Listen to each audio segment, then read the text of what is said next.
Vous savez que j'attache beaucoup d'importance à la notion d'aveuglement de cécité. Je crois que c'est un petit peu ma bête noire, l'aveugle. L'aveugle, c'est un peu la bête noire. Et la question de la cécité, vous savez qu'on emploie beaucoup l'expression cécité au sens figuré, cécité intellectuelle. C'est-à-dire quelqu'un qui a les moyens de voir mais qui ne voit pas, ou qui n'enregistre pas, ou qui ne connecte pas ce qu'il voit avec son mode d'entendement, en quelque sorte. Et je dirais que les machines sont aveugles, d'une certaine manière. Et rien ne m'est plus insupportable que quelqu'un qui se comporte de façon qui agit aveuglément. Or, agir aveuglément, c'est agir machinalement. Et nous ne connaissons le passé qu'en tant qu'aveugle, en quelque sorte, d'une certaine manière. Nous ne connaissons le passé que par ce qu'on nous en dit. Et le présent, justement, toute la différence entre le passé et le présent, elle est là. Le présent, on le connaît avec ses yeux. Le futur, bon, on ne le voit pas. Le passé, on ne le voit qu'à travers les yeux des autres et ce qu'ils en disent. Et rien ne saurait remplacer le témoignage direct. C'est-à-dire mon témoignage direct, mon ressenti direct. Ce que je vois, ce que j'observe. C'est pour cela que j'espère vivre encore longtemps, parce que il y a des choses qu'on ne peut capter que dans le présent.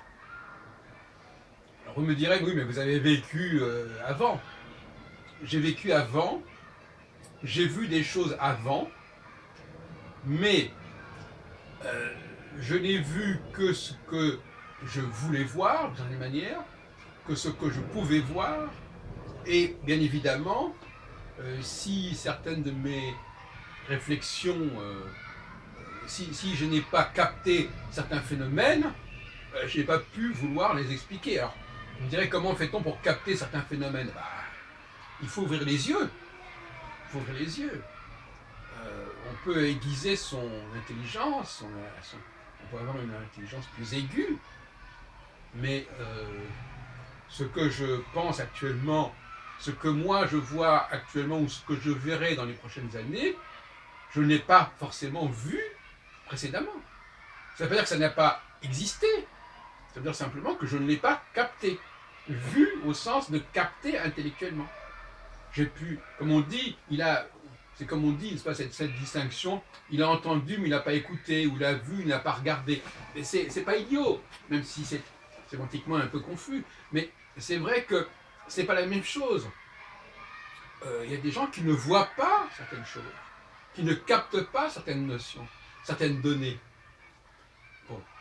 Alors, effectivement, je dirais que j'attends avec intérêt les prochaines années parce que, en tant que cyclologue, il y a des phases successives, il y a des stades successifs, et que j'attends avec intérêt un nouveau regard sur le monde, une nouvelle attention au monde, à certains éléments, à certaines notions auxquelles je n'aurais pas attaché autant d'importance qu'elles le méritaient. Voyez-vous. Et je répète avant tout, pour terminer cette brève causerie, que le passé, nous ne le captons pas bien. Par définition, nous ne le captons pas bien. Parce que par contre, oui, parce que nous n'avons pas observé.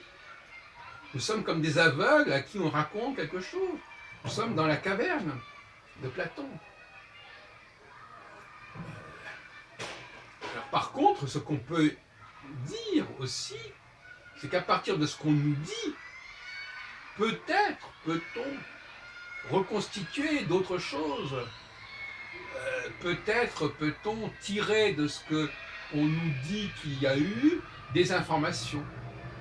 Mais ça demande un filtrage, ça demande de raffiner l'information, de la dégrossir, et aussi de spéculer, c'est-à-dire de dire s'ils disent cela, qu'est-ce que ça veut dire, qu'est-ce que ça indique. Mais en tout état de cause, nous sommes des aveugles pour appréhender le passé. Et aujourd'hui, il y a des gens qui ne captent le présent comme si c'était déjà du passé, puisqu'ils n'auront pas un regard vivant sur le présent.